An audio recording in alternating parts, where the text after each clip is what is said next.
আদম আলাইহিস সালাম আল্লাহ পাক তাকে হাত দিয়ে সৃষ্টি করেছেন, নিজের হাতে সৃষ্টি করেছেন। তিনি বানর থেকে মানুষ হননি। হ্যাঁ, সূরা বাকারা দেখবেন, পড়তে পড়তে দেখবেন একটা জায়গায় আছে যে শনিবারের সীমা লঙ্ঘন করার জন্য কিছু মানুষকে, বনু ইসরাইলের কিছু মানুষকে আল্লাহ পাক মানুষ থেকে বানর বানিয়ে দিয়েছেন। আসেন, সভ্যতা এগিয়ে চলল।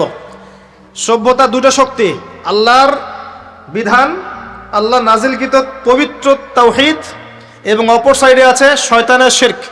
কথা কি বুঝতে পারছেন? দিন দিন এগিয়ে চলতে লাগলো। প্রথম কি ক্রাইমটা হলো পৃথিবীতে? সভ্যতার প্রথম ক্রাইম হয়েছে হাবিল কাবিল। কে কাকে হত্যা করেছে? কাবিল হাবিলকে হত্যা করেছে। কি কারণে? ঈর্ষা। ঈর্ষা। এখান থেকে এই সভ্যতার শিক্ষা কি? শিক্ষা হচ্ছে এটাই, আজকের দিনেও যদি আমরা হাবিল আর কাবিলের মতো, এই যে কাবিল যেমন করে ঈর্ষা পরায়ণ হয়ে হাবিলকে হত্যা করেছে, এই ঈর্ষা ত্যাগ না করতে পারি, তাহলে এ উম্মার তাকদিরে খারাপই আছে। কথা কি বোঝা যায়? আমরা এখন পর্যন্ত সেই কাবিলের সুন্নত ত্যাগ করতে পারি নাই। ভিতরটা হিংসা দিয়ে ভর্তি, জর্জরিত। এগুলো যদি খুলে আল্লাহ পাক দেখাতে পারতেন জনগণের সামনে, লজ্জায়, দুর্গন্ধে, ধিক্কার জানাতে জানাতে আপনি আমার লেকচারও শুনতে আসতেন না। এটা সৌভাগ্য যে আমাদের ভিতরটা আল্লাহ পাক দেখান না। আল্লাহ পাক আমাদের কলবটাকে পরিষ্কার করুন, আত্মশুদ্ধি দান করুন, আল্লাহর নূর দান করুন, এবং ঈর্ষা ত্যাগ করার তৌফিক আল্লাহ পাক দান করুন। সভ্যতা এগিয়ে চলছে। আদম আলাইহিস সালামের যুগে কোনো পাপাচার খুব একটা দেখা যাচ্ছে না, শুধু এই পাপাচার ছাড়া। এর পরের জেনারেশনে গিয়ে দেখছি নূহ আলাইহিস সালামের কওম। কার কওম? নূহ আলাইহিস সালাম। 5 জন বড় বড় নবীর একজন।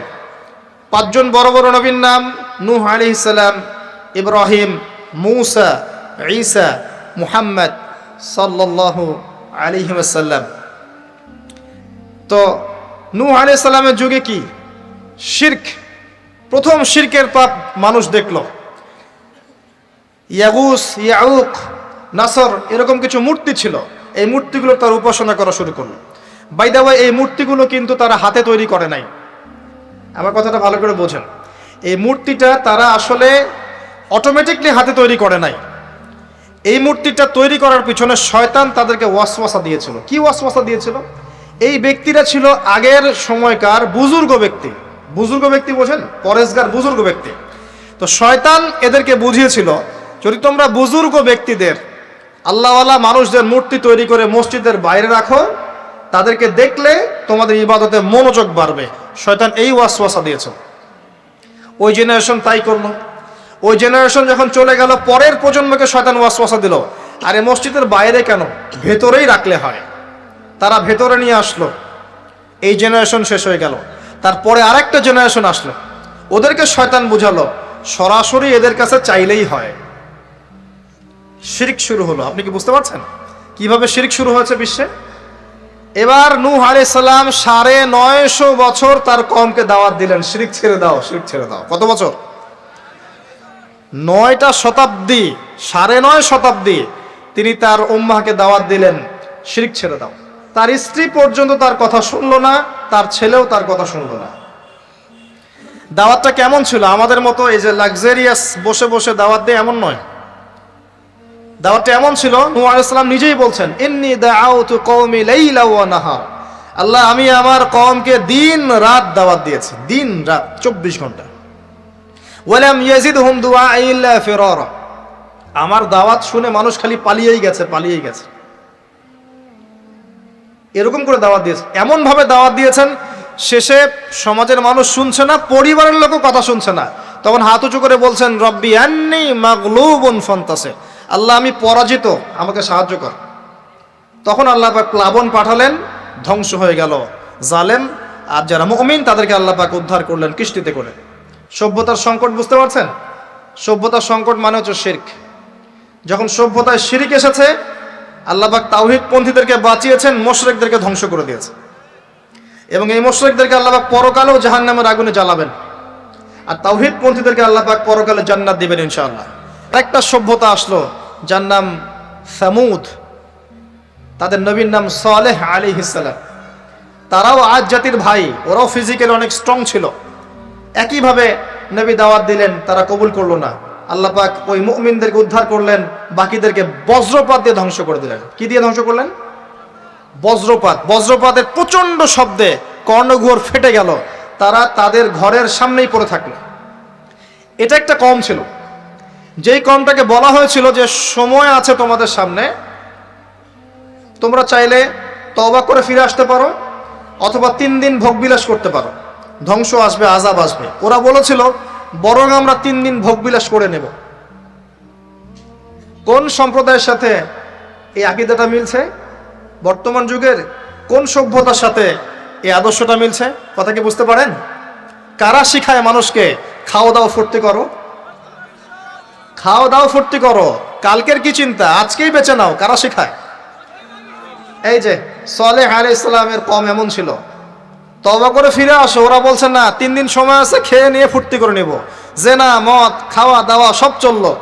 তৃতীয় দিন সকালবেলা ফজরের সময় বিকট শব্দে ওদের কর্ণগুহর আল্লাহ ফাটিয়ে দিলেন এবং ঘরের সামনে চিৎপটাং হয়ে পড়ে থাকলো। কম শেষ, ডিস্ট্রয়। এখনো হিজাজ অঞ্চলে তাদের ধ্বংসাবশেষ দেখা যায়, অনলাইনে সার্চ করে দেখেন। সভ্যতা এগিয়ে চললো।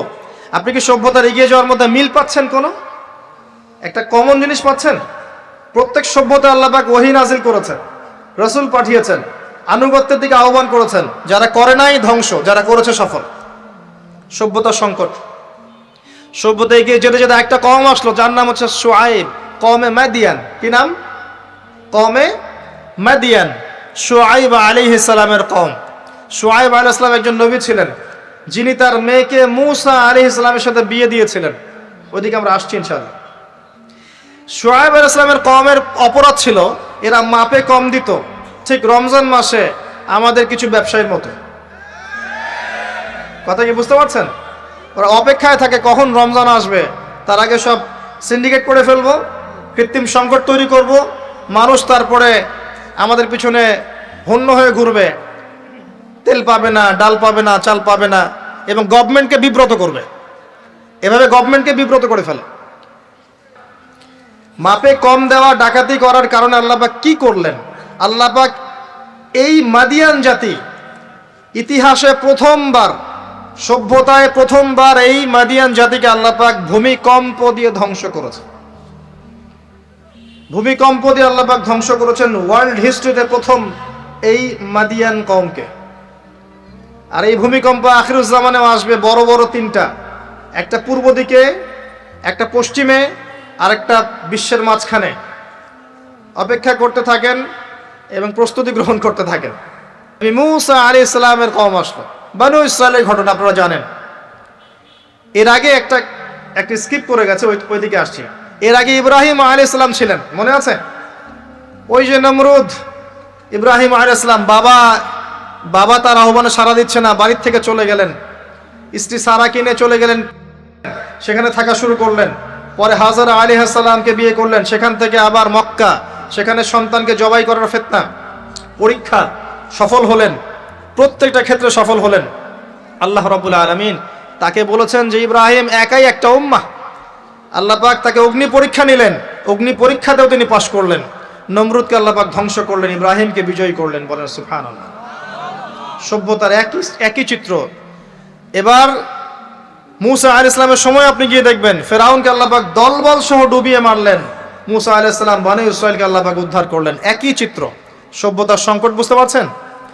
সভ্যতার সংকটের মধ্যে যখনই আপনি দেখবেন শিরিক আছে, আল্লাহর অবাধ্যতা আছে, নবীর আনুগত্য নাই, ধ্বংস। যখনই তাওহীদ আছে, সুন্নত আছে, হালাল আছে, নবীর আনুগত্য আছে, সাফল্য।